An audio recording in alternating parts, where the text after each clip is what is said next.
السلام علیکم. ہم آپ کو لائیو ڈیجیٹل نیٹ ورک کی نشریات میں آپ کو آپ کے ہفتہ وار پسندیدہ پروگرام ہیلتھ ڈائری میں خوش آمدید کہتے ہیں. اگر اب تک آپ نے ہمارے یوٹیوب چینل اور فیس بک پیج کو لائک نہیں کیا ہے تو ضرور کر لیں اور یوٹیوب کو سبسکرائب بھی کریں اور کمنٹ سیکشن میں اپنی قیمتی رائے سے بھی آگاہ فرمائیں. آئیے اب ہیلتھ ڈائری کی طرف چلتے ہیں. جبکہ رواں سال میں اس 6 ارب میں 1 ارب 19 کروڑ روپے صرف ادویہ کی خریداری کے لیے مختص کیے گئے ہیں، اور اس کے ساتھ ہی اس اتنی بڑی رقم کے لیے محکمہ صحت سندھ کی جانب سے ایک خلاف قانون متنازع مشکوک اکاؤنٹنٹ جس کا نام عبدالوہاب یوسفانی بتایا جاتا ہے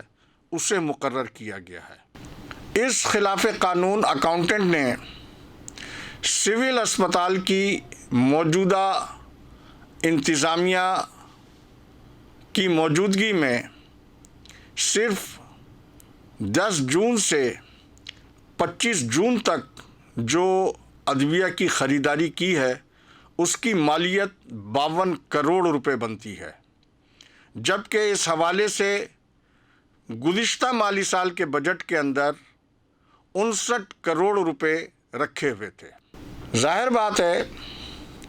کہ 52 کروڑ روپے کی ادویہ کوئی چند بوریوں میں تو نہیں آئی ہوگی۔ اس ادویہ کی مقدار اتنی ہے کہ اس کی ڈیلیوری میں بھی ایک ٹائم لگا ہوگا، اور جون کے 15 روز میں خریدی جانے والی دوا کی ڈیلیوری یقیناً جولائی کے مہینے میں ہوئی ہوگی، اور ابھی اگست کا مہینہ ختم نہیں ہوا ہے کہ غیر معروف اخبارات کے ذریعے سول اسپتال میں ادویہ ختم ہونے کا ایک باقاعدہ منظم پروپیگنڈا جاری ہے۔ تو سوال یہاں یہ پیدا ہوتا ہے کہ 52 کروڑ روپے کی جو ادویہ 15 دنوں میں خریدی گئی، سب سے پہلے تو میں آپ کو یہاں ایک دلچسپ بات بتاتا چلوں کہ ڈاکٹر سہیل میمن سابق AMS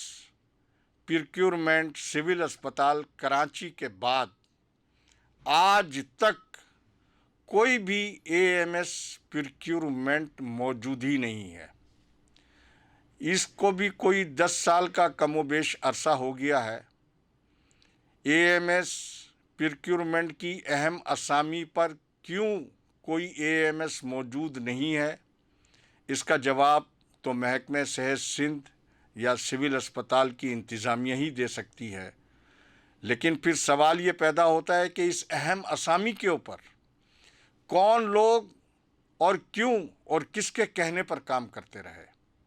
اور ان کا کیا رول رہا ہے، یہ بھی ایک بہت بڑا سوالیہ نشان ہے۔ پھر سب سے اہم ترین بات یہ ہے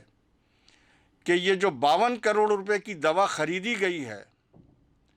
اگر یہ سب کی سب استعمال ہو چکی ہے اخباری اطلاعات اور خبروں کے مطابق، تو سوال یہ پیدا ہوتا ہے کہ ٹینڈر قوانین کے مطابق ان دواؤں کو جو ڈرگ ٹیسٹنگ لیبارٹری کے ذریعے ان کا باقاعدہ ٹیسٹ کرایا جانا چاہیے تھا، اس ٹیسٹ کی فیس کی رقم، اس ٹیسٹ کی ہوئی رپورٹ کہاں ہے؟ اس سے تو یہ معلوم ہوتا ہے کہ نہ دوا کو ڈرگ ٹیسٹنگ لیبارٹری کو بھیجا گیا، نہ اس کی فیس ادا کی گئی، جو کہ اس کانٹریکٹر کے ہی ذمہ ہوتی ہے جو کانٹریکٹر وہ دوا فراہم کرتا ہے۔ یہ بہت بڑی ایک سنگین خلاف ورزی ہے کہ دوا کو جانچے بغیر، ڈرگ ٹیسٹنگ لیبارٹری کے بغیر، نہ صرف یہ کہ ان کے بل ادا کر دیے گئے بلکہ اس دوا کو بھی مریضوں میں استعمال کرا دیا گیا۔ اور یہاں پر میں آپ کو یہ بھی بتاتا چلوں کہ اسپتال میں استعمال ہونے والی دوا کے لیے ایک باقاعدہ منظم مافیا ہے، جس میں مختلف وارڈوں کی نرسز بھی شامل ہیں اور وہ لوگ بھی شامل ہیں جو کہ مختلف وارڈوں سے مین اسٹور کے اندر دوا لینے کے لیے آتے ہیں۔ یہ سارا کھیل اتنا بڑا ہے کہ یا تو ان کو دوا پوری نہیں دی جاتی ہے، اور دوا اگر پوری دی جاتی ہے تو وارڈوں سے بھی دوائیں غائب ہونے کی مختلف شکایات جو ہیں وہ اکثر و بیشتر سامنے آتی رہتی ہیں۔ اب آپ آ جائیے سینٹرل پروکیورمنٹ کمیٹی کی جانب سے شفافیت کے نام پر اس دوا کو فزیکلی جانچنے کے لیے اور اس کے معیار کو دیکھنے کے لیے ضلعی صحت افسر کی کمیٹی کے طرف۔ مجھے نہیں معلوم کہ ضلع ساؤتھ کا کوئی بھی ضلعی صحت افسر یا ڈپٹی کمشنر ساؤتھ کا کوئی بھی ڈپٹی کمشنر آج تک سول اسپتال میں خریدی گئی دواؤں کو فزیکلی دیکھنے کے لیے اور ان کو جانچنے کے لیے اور ان کے معائنے کے لیے آیا ہو۔ معمول یہ ہے کہ اسپتال کے عملے کا کوئی بھی ایک آدمی یہ سارا خریداری کا ریکارڈ کا پلندہ ضلعی صحت افسر کے پاس اور اسی طریقے سے ڈپٹی کمشنر کے دفتر میں جاتا ہے، اور دواؤں کا یہ تصدیقی عمل اسپتال سے گیا ہوا ایک آدمی ذمہ دار ذرائع کے مطابق ضلعی صحت دفتر میں بھی اور ڈپٹی کمشنر کے دفتر میں بھی نذرانے کے عوض تصدیقی عمل کے دستخط کروا کر آ جاتا ہے، اور یہ بھی ایک بہت بڑا ٹوپی ڈرامے کے علاوہ کچھ نہیں ہے۔ پھر یہ بات بھی عوام کو، اداروں کو اور سب کو معلوم ہے کہ مالی اختیارات کا حامل چاہے وہ محکمہ صحت کا افسر ہو یا کسی اور سرکاری محکمے کا افسر ہو، 0.5% سے لے کر 2% تک تمام بلوں پر اس کا کمیشن ہوتا ہے۔ لیکن میں یہ بات بہت ذمہ داری کے ساتھ، اور اگر کبھی ضرورت پڑی کسی فورم پر تو میں حلفاً اور قسماً بھی یہ کہہ سکتا ہوں کہ اسی سول اسپتال کراچی میں ایسے انتظامی سربراہان بھی گزرے ہیں جنہوں نے نہ 0.5%، نہ 1%، نہ 2% اپنا کمیشن لیا، بلکہ ان کے حصے کا جو بھی کمیشن لاکھوں روپے میں بنتا تھا وہ یہاں آنے والے مریض غریبوں کے اوپر صرف کر کے گئے ہیں، لیکن اپنی جیب میں انہوں نے اس کمیشن کا ایک پیسہ نہیں ڈالا ہے۔ اب آپ آ جائیے اس انوکھے، لاڈلے اور طلسماتی اکاؤنٹنٹ عبدالوہاب یوسفانی کے کارناموں کی طرف۔ 52 کروڑ روپے کی ادویہ کے بل منظور بھی ہو گئے، اور مختلف کانٹریکٹرز کی جانب سے جو مبینہ طور کے اوپر یوسفانی صاحب نے اپنا کمیشن حاصل کیا ہے وہ 5% سے لے کر 18% تک کا کمیشن ہے۔ پھر اسی دیومالائی اکاؤنٹنٹ نے اسی دوران 20 کروڑ روپے کی لائبلٹی کے بل بھی سامنے لیا ہے۔ آپ یہ بتائیے کہ ایک جانب 52 کروڑ روپے کی ادویہ خریدی اور 20 کروڑ روپے کے لائبلٹی کے بل بھی آپ لے کر آ گئے۔ یہ ہیں ان کے وہ کارنامے کہ جس کے لیے محکمہ صحت سندھ کے ان لوگوں کے لیے یہ بہت بڑا سوالیہ نشان ہے کہ جو یہ اکاؤنٹنٹ بھی ہے یا نہیں ہے۔ یہ سوال کا جواب جو ہے محکمہ صحت سندھ کو دینا ہے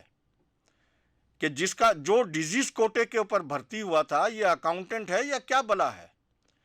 کہ ایک ہی وقت کے اندر شہر کے بہت سارے اسپتالوں کے اندر اس کو ٹھیکہ دے دیا گیا ہے گا۔ اور ایسی بات نہیں ہے کہ محکمہ صحت سندھ کے اندر اکاؤنٹنٹ ختم ہو گئے ہیں۔ اگر سیکریٹری صحت کو صوبائی محکمہ صحت کی مافیا نے یہ بات نہیں بتائی ہے تو میں بتانے کے لیے تیار ہوں کہ محکمہ صحت سندھ کے اندر بہت سے اکاؤنٹنٹ اس وقت تقرری کے منتظر ہیں۔ ان تقرری کے منتظر سینئر اکاؤنٹنٹ کو چھوڑ کے یہ جو ابھی 3-4 برس میں ڈیزیز کوٹے میں بھرتی ہونے والا جس کا اکاؤنٹنٹ ہونا جو ہے ایک بہت بڑا سوالیہ نشان ہے. آپ نے اس کو اربوں روپے کے حساب کتاب کا ٹھیکہ دے رکھا. اس حوالے سے سب سے آخری اور اہم ترین بات یہ ہے کہ اس سال کا اے جی سندھ سے جو آڈٹ کرایا گیا ہے اس کی مد میں میری معلومات کے مطابق عبدالوہاب یوسفانی صاحب نے 60 لاکھ روپے وصول کیے ہیں، لیکن آڈٹ ٹیم کو 40 لاکھ روپے ادا کیے ہیں. یہ سارے ان لوگوں کا پول ہوتا ہے جو لوگ بھی 52 کروڑ روپے کی ادویہ کی خریداری میں کمیشن وصول کرتے ہیں، وہی آڈٹ کے پیسے بھی دینے کے ذمہ دار ہوتے ہیں. تو کس تناسب سے کس نے کتنا پیسہ دیا، یہ دیکھنا ان احتساب کے اداروں کا کام ہے، محکمہ صحت سندھ کا کام ہے، سیکریٹریٹ صحت سندھ کا کام ہے، کیونکہ سول اسپتال کراچی اس صوبے کے ان غریب، بے بس اور بے کسوں کی آخری امید ہے جن کی جیب میں یہاں تک پہنچنے کا کرایہ تک نہیں ہوتا ہے. اکثریت اس اسپتال میں ان مریضوں کی یہاں علاج معالجے کے لیے آتی ہے، اور اگر ان کی دواؤں کو جس طریقے سے میں نے آپ کو بتایا ہے ہڑپ کیا جا رہا ہے، تو ان ہڑپ کرنے والوں کے ساتھ کیا ہونا چاہیے، اس کا فیصلہ سندھ ہائی کورٹ کے چیف جسٹس کو اس کا از خود نوٹس لینا چاہیے. محکمہ صحت سندھ کو اور جو دیگر ادارے اس حوالے سے اپنے ذمہ دار ہیں ان کو اس کا فوری نوٹس لینا چاہیے. آخر میں برسبیل تذکرہ ان 1272 ڈاکٹروں کے خلاف محکمہ صحت سندھ کی جانب سے کارروائی کے معاملے پر یہ بتاتا چلوں کہ وہ حکم نامہ جو کہ متعلقہ سیکشن افسر مستقیم ہاشمانی صاحب کی جانب سے نکالا گیا، اور ڈی جی ہیلتھ جناب ڈاکٹر جمن صاحب نے اسے نہ صرف پورے صوبے میں سرکولیٹ کیا بلکہ اس کے جو ڈھول بجے تمام الیکٹرانک میڈیا کے اوپر، وہ بھی آپ کو اچھی طرح یاد ہوں گے. لیکن رات کو 12 بجے اس حکم نامے کے برعکس سیکریٹریٹ صحت کے اسٹاف آفیسر کی جانب سے جو وضاحت جاری کی گئی، اس میں سیکشن افسر کے نوٹیفیکیشن کو فیک قرار دیا گیا. یہ سب کچھ ایسا کیوں ہوا؟ یہ ایک ایسا پینڈورا باکس ہے جہاں ابھی میں وقت کی کمی کی وجہ سے آپ سے شیئر نہیں کر سکتا ہوں، لیکن اس معاملے کو انشاءاللہ العزیز بہت جلد کسی وقت آپ کے سامنے لے کر آؤں گا. اس سے پہلے کہ میں آپ سے اجازت چاہوں، میں یہ کہنا چاہوں گا، اوجھل ہوئی نہ منزل مقصد نگاہ سے، اوجھل ہوئی نہ منزل مقصد نگاہ سے، وہ تھک گیا تو میں نے اکیلے سفر کیا. اس کے ساتھ ہی مجھے اجازت دیجیے، انشاءاللہ آئندہ ہفتے پھر ملاقات ہوگی. جیے عوام، جیے پاکستان، خدا حافظ.